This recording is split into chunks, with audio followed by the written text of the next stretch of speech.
Shalom, shalom, shalom saudara-saudaraku yang terkasih. Shalom Romo. Ini untuk pertama kalinya sejak Praise and Worship diadakan, saya ditempatkan di terakhir. Tadi Romo-Romo satu persatu membahas Injil. Wah, habis jatah saya. Wah, dipakai ide saya. Wah, dipakai. Tapi saya mau membuktikan bahwa yang namanya kitab suci adalah inspirasi tanpa batas. Apalagi ini bulan September Ibu Bapak. Kalau Vinda Panduwinata selalu bernyanyi September ceria. Tapi buat Romo Yosef, bulan September adalah bulan yang spesial karena adalah bulan kitab suci. Entah mengapa, entah saya GR atau bagaimana, kayaknya kalau udah masuk bulan September itu saya merasa ini bulan saya. Misalnya kan Romo Baur ahli moral, gak ada bulan moral, betul? Romo Novrin ahli filsafat, gak ada bulan filsafat, hanya kitab suci, ada bulan kitab suci. Maka thank be to God. Saudara-saudaraku yang terkasih, bulan kitab suci, sudahkah Anda membiasakan diri membaca firman Tuhan? Apakah Anda sudah menyediakan waktu khusus spesial, duduk tenang seperti seorang murid, buka telinga, buka hati, buka mata, membaca firman Tuhan dan mendengarkan firman Tuhan masuk ke dalam jiwa kita? Saya Romo Yosef begitu diutus oleh Bapak Uskup menjadi Ketua Komisi Kerasulan Kitab Suci Kuskupan Agung Jakarta. Apalagi ditambah Kepala Sekolah Kursus Pendidikan Kitab Suci Santo Paulus Tebet. Ditambah lagi pengajar Kitab Suci di STF S1 dan S2. Saya sudah melakukan berbagai macam cara yang bisa saya lakukan. Tadi Romo Wilfir bilang metode. Saya sudah mencoba.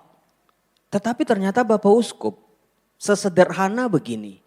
Rama, asal umat KAJ makin suka baca firman Tuhan, suka baca kitab suci, menyediakan waktu setiap hari secara konsisten baca kitab suci, tugas Rama sudah sangat amat berhasil. Nah, saya nggak tahu, silakan Anda coba, entah tulis di kolom komen atau di mana. Saya nggak bisa mengklaim apakah saya sudah berhasil. Kan Anda yang baca firman Tuhan. Kan Anda yang mencoba mencintai firman Tuhan. Saya nggak tahu seberapa kadar cinta Anda terhadap firman Tuhan. Apakah saya boleh dikatakan berhasil? Atau masih jauh Romo? Umat masih takut sama firman Tuhan. Umat masih enggan membaca, mendengarkan suara Tuhan dari Alkitab. Saudara-saudaraku yang terkasih, tadi setelah bacaan Injil dikorek-korek segala macam, Romo Edi juga membahas bacaan pertama. Tapi apakah Anda sadar? Seluruh bacaan Injil berbicara soal kehilangan, yes. Tapi apakah kita berani menjawab siapa sebetulnya pribadi yang paling sering kehilangan? Kehilangan bukan berarti ya hilang, tetapi mengalami kerugian. Banyak orang merasa hilang udah hilang aja. Tetapi di balik kehilangan ada sebuah kerugian yang sangat besar.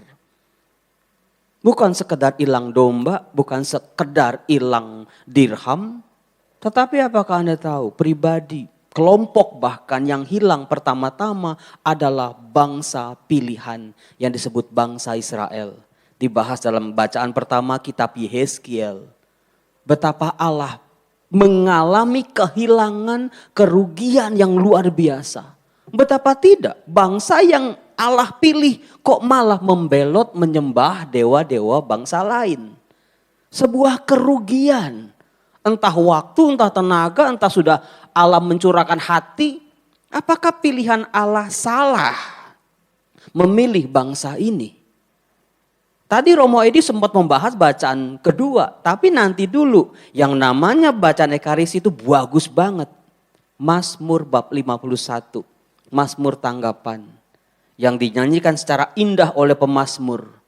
Kasihanilah ya Tuhan, Kaulah pengampun yang rahim dan belas kasih-Mu tak terhingga. Siapa yang bernyanyi lagu ini? Mazmur Daud saat dia ditegur oleh Nabi Nathan. Saat Daud mengalami kehancuran karena jatuh dalam dosa perselingkuhannya dengan Batsheba. Ketika dia ditegur, dia menyadari kesalahannya. Dengan luar biasa Daud berkata, bersihkanlah aku seluruhnya dari kesalahanku dan tahirkanlah aku dari dosaku. Ciptakanlah dalam hatiku hati yang murni. Biarlah mulutku memuji-muji Tuhan. Persembahan kepada Allah adalah jiwa yang hancur dan menyesal. Saudara-saudara, hanya orang yang betul-betul pernah merasakan jatuh sejatuh-jatuhnya dan diampuni dengan luar biasa bisa bernyanyi seperti itu.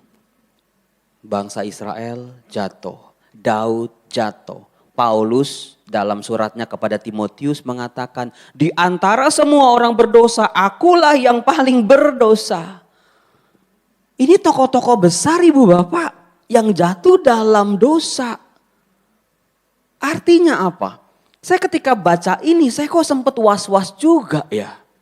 Kalau tokoh-tokoh besar, bangsa pilihan yang punya keunikan sendiri. Daud raja besar, Paulus pewarta besar. Orang-orang ini tidak terluput dari yang namanya dosa berat. Apalagi saya cuman remah-remah rengginang. Apalagi kita semua yang masih tertatih-tatih dalam menjalani hidup. Artinya ada sebuah fakta yang mau dibuka dalam bacaan-bacaan ini. Jangan pernah ada orang yang merasa sombong bisa bebas bersih dari dosa dan kesalahan. Hati-hati, setan sudah melirik kalau kita punya sikap seperti itu. Mungkin di sini ada yang sudah pernah jatuh dalam dosa berat. Belum romo, tinggal tunggu kapan mungkin bisa jadi. Kita nggak pernah tahu. Ada orang jatuh dalam dosa karena dia juga nggak mau. Karena dia juga nggak sadar. Karena dia juga terpaksa.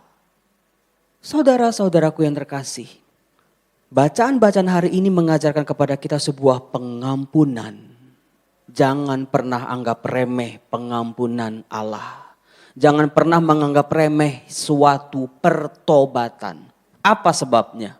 Banyak orang Kristiani, banyak orang pengikut Kristus. Mengapa sampai jatuh dalam dosa berkali-kali? Jatuh dalam dosa yang sama itu juga. Karena apa? Karena salah dalam berpikir dan memaknai pertobatan sejati.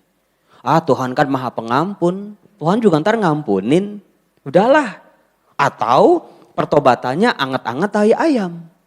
Ketika jatuh nangis-nangis. Ketika udah pulih melupakan Tuhan.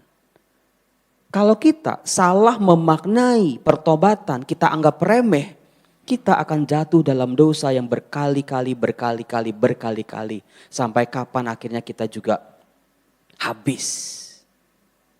Saudara-saudaraku yang terkasih.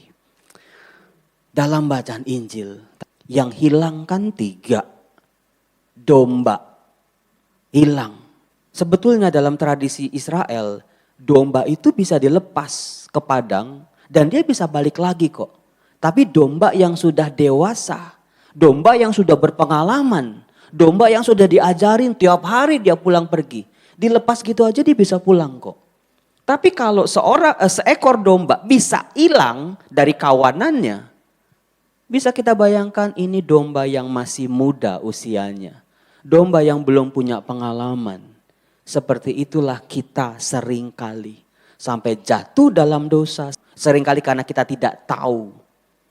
Kalau domba tidak dicari, dia akan mati kok. Yang kedua, dirham. Domba aja cuma bisa ngembek-ngembek. Apalagi dirham atau uang atau perhiasan. Ketika jatuh masuk kolong meja, dia gak bakal bisa teriak help, help. Harus dicari dengan cermat bahkan. Tapi apakah Anda tahu dan perhatikan ketika perumpamaan anak yang hilang, si bapaknya tidak dikatakan mencari anaknya. Aneh enggak? Orang domba, si gembala aja nyari 1 domba. Si perempuan nyari dirhamnya. Kenapa? Si bapak dalam kisah perumpamaan anak yang hilang tidak berusaha mencari. Ini sebuah fakta baru nih. Karena si Bapa yakin ada sebuah magnet yang bisa menarik anaknya pulang. Ada sebuah ikatan yang tidak pernah bisa terlepas. Akan ada sebuah kerinduan dari anak itu untuk suatu saat nanti untuk kembali. Itulah yang kita sebut dengan rahmat yang bekerja dalam diri kita, yang membantu kita untuk bertobat. Maka saudara-saudaraku yang terkasih, sadarilah rahmat dalam diri kita. Rahmat yang akan membawa kita pulang ke rumah kita yang sejati, hidup bersama dengan Allah.